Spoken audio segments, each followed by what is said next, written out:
اور یہ صرف شان مومن کی ہی ہے کہ وہ مصیبت پر صبر کرے،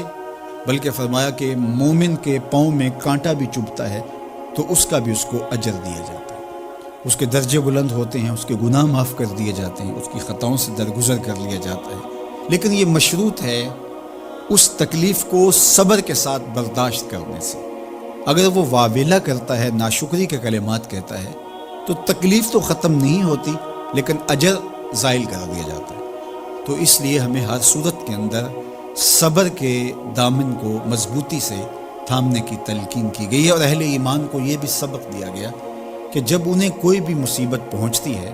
تو وہ کہتے ہیں انا للہ و انا الیہ راجعون، کہ ہم اسی کے ہیں اور اسی کے حضور پلٹ کے جانا ہے۔ تو یہ وہ امر ہے کہ جو ان کی طبیعت کے اندر ٹھہراؤ پیدا کرتا ہے اور ان کی زندگیوں کے اندر اللہ تعالیٰ جل شانہ پر جو یقین ہے اس کا پتہ دیتا ہے۔ اگر مصیبت کو اللہ کی طرف سے سمجھ کے مان کے صبر کیا جائے، اس کو مقدور سمجھا جائے، اس پر واویلا نہ کیا جائے، اللہ کی نافرمانی کا کوئی کلمہ نہ بولا جائے، اپنے عقیدے میں تزلزل نہ آنے دیا جائے، اپنے رویوں کی خوبصورتی کو زائل نہ ہونے دیا جائے، تو اس کا مطلب ہے کہ وہ شخص مومن ہے، اس کا یقین ہے کہ یہ اللہ کی طرف سے ہے۔ تو پھر اس کے یقین کے صلے کے اندر اللہ اس کو پھر ہدایت قلب کا چراغاں نصیب کرتا ہے، اور فرمایا واللہ بکل شیء علیم، اور اللہ ہر شے کو جاننے والا ہے، اسے پتہ ہے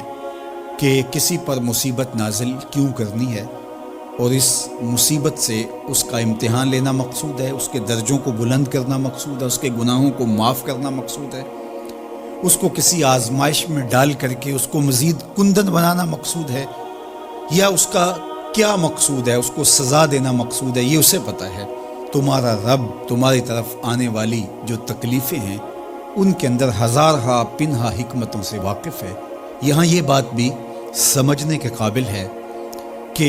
جو شخص مصیبت کے آنے پر صبر اور استقامت کے ساتھ اس سے نپٹتا ہے اور اللہ پر جو اس کا یقین ہے اس میں تزلزل پیدا نہیں ہونے دیتا، کل من عند اللہ، اے محبوب فرما دیجئے جو کچھ ہے وہ تمہارے رب کی طرف سے ہے، یہ اس کا خیال اور فکر ہے کہ یہ میرے اللہ کی طرف سے، تو پھر اس مصیبت کو ٹالنے والا بھی وہی ہے۔ تو اگر یہ اس کا عقیدہ پختہ تھا تو پھر وہ مالک کی دہلیز چھوڑ کے، مالک کی چوکھٹ چھوڑ کے کسی اور دہلیز پہ نہیں جائے گا، کسی اور چوکھٹ پہ نہیں جائے گا، وہ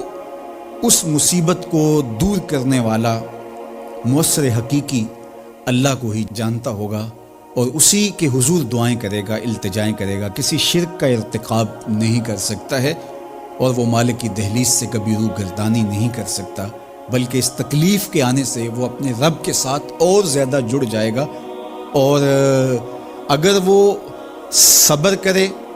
تو یہ اس کا ایک مرتبہ ہے کہ وہ حوصلے کے ساتھ اس تکلیف کو برداشت کرے، اور دوسرا مرتبہ جو اس سے بڑھ کر ہے کہ اس پہ اللہ کی رضا کے سانچے میں اپنے آپ کو ڈھال لے کہ جے سونا میرے دکھ وچ راضی، میں سکھ نو چلے ڈاواں۔ اگر وہ اس بات پہ راضی ہے تو کوئی بات نہیں ہے، میں اس پہ راضی ہوں کہ میرے رب کی یہ رضا ہے۔ تو یہ دونوں چیزوں کا مل جانا، یا دونوں میں سے کسی ایک کا مل جانا، یہ اللہ کی طرف سے اس کو دیا گیا انعام ہے جو اس مشکل حالات میں اس کو حاصل ہوتا ہے۔ اب وہ کس کیفیت میں ہے اللہ تعالیٰ اس کو خوب جانتا ہے،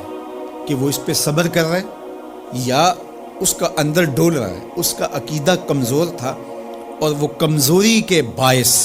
جو ہے وہ تزلزل کا، تذبذب کا شکار ہو گیا، تو یہ تمہارا رب خوب جانتا ہے۔ تو تمہارے سینے کے اندر چھپی ہوئی کیفیت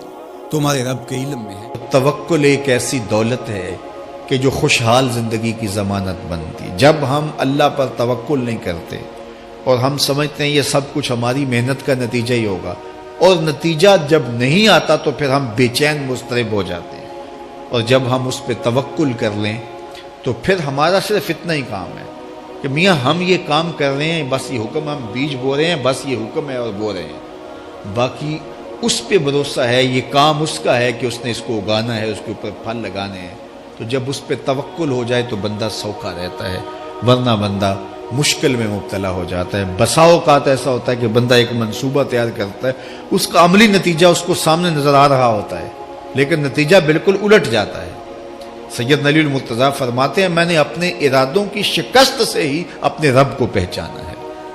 کہ میں ایک منصوبہ تراشتا ہوں کہ یہ اور یوں ہوگا اور وہ ہونا چاہیے، لیکن نتیجہ وہ نہیں آتا، تو کوئی طاقت ہے اس کا جو نتیجہ بدل دیتی ہے۔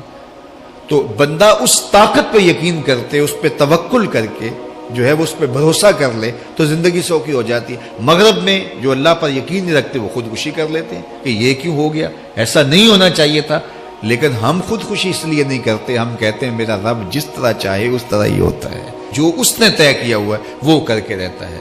اس لیے تم اس پہ توکل کر لو اور اس پہ بھروسہ کرو۔ حضور علیہ الصلوۃ والسلام نے فرمایا لو انکم توکلون علی اللہ حق توکلہ، اللہ پر توکل کرنے کا جو حق ہے اگر تم وہ ادا کر دے تو فرمایا اللہ تمہیں ایسے رزق عطا کرے جیسے پرندوں کو عطا کرتا ہے۔ ہمارا تو کاروبار ہے، یہ فیکٹری ہے، یہ دکان ہے، یہ ہماری نوکری ہے، ہم نے یہاں سے کمائی کرنی ہے۔ پرندوں کا کوئی کاروبار نہیں ہوتا، کوئی نوکری نہیں ہوتی، کوئی ٹھیا، کوئی اڈا نہیں ہوتا جہاں جا کے انہوں نے رزق کے لیے کوئی آغاز کرنا ہوتا ہے، بلکہ حضور نے فرمایا تغدو خماسا وتروح بطانا، جب وہ صبح گھر سے نکلتے ہیں تو خالی پیٹ نکلتے ہیں اور انہیں کوئی اپنی منزل کا تعین نہیں ہوتا، جدھر خیال آیا اڑ گئے ادھر، لیکن کبھی ایسا نہیں ہوا کہ شام کو خالی پیٹ واپس آئے ہوں، کہا وہ پیٹ بھر کے آتے ہیں۔ باہو بولے بن توکل پنچھی اڑ دے، خرچ نہ پلے زیرا ہو، جب گھر سے اڑتے ہیں تو ان کے پلے نہ کوئی خرچ ہوتا ہے، نہ راس المال ہوتا ہے، نہ کوئی اوزار ہوتے ہیں، نہ کوئی ہتھیار ہوتے ہیں، کچھ بھی نہیں ہوتا، یوں ہی گھر سے نکلتے ہیں، کبھی بھی خالی پیٹ نہیں آئے۔ فرمایا اگر اللہ پہ پرندے توکل کر لیں تو اللہ اسے بھی عطا کرتا ہے، تم توکل کرو گے تو تمہیں عطا نہیں کرے گا، تو تمہاری زندگی سوکھی ہوگی۔ گھر سے نکلو کام کے لیے، فیکٹری کے لیے، مزدوری کے لیے، لیکن ٹینشن نہیں لینی کہ کیسے ملے گا، کیسے ہوگا، درود پڑھتے جاؤ اور مصطفیٰ کریم پہ سلام پڑھتے جاؤ، وہ تمہارے لیے رزق کے دروازے کھول دے۔ خاندانوں کے اندر کچھ شریر لوگ ہوتے ہیں جو چھوٹی بات کو بڑا کر کے زوجین کے سامنے الگ الگ پیش کر دیتے ہیں، تو طبائع کے اختلاف کی وجہ سے، طبی تفاوت کی وجہ سے کوئی اختلاف ہو سکتا ہے، لیکن اس کو اچھال کے بڑا کر کے دونوں کی نظر میں، تو یہ ایسی بدکاری ہوتی ہے جو مختلف خاندانوں کے اندر مختلف طبائع کے لوگوں کا مزاج ہوتا ہے۔ تو ایسے لوگوں سے اپنے آپ کو محتاط رکھنے کی ضرورت ہوتی ہے، اور اگر وہ شوہر کے خاندان سے تعلق رکھنے والا فرد ہے تو اس کو بیوی کو بتا دینا چاہیے کہ یہ ہمارا اس کے رشتے کا احترام موجود ہے، لیکن ہم نے اس سے رہنا محتاط ہے۔ اور اگر وہ بیوی کے خاندان کا فرد ہے تو بیوی شوہر کو بتا دے کہ یہ صاحب معزز تو بہت ہیں ہمارے خاندان میں، لیکن ماشاءاللہ شریر بھی بہت ہے، ان کی مثال اس مکھی کی طرح ہے جو سارے بدن کو چھوڑ کے زخم کی جگہ پہ بیٹھتی ہے۔ کچھ لوگوں کی مثال ایسی ہوتی ہے، اچھائیاں چھوڑ دیں گے اور وہ وہاں بیٹھیں گے اور وہاں سے جو ہے وہ گندگی لے کے پھر اس کو پھیلائیں گے، لیکن آپ نے شہد کی مکھی کا مزاج بھی دیکھا ہوگا کہ وہ کڑوے رس چوس کے اس کو بھی شہد بنا ڈالتی ہے۔ تو اس طرح کے لوگ عمومی طور پہ جو ہے وہ خاندانوں کو توڑ دیتے ہیں۔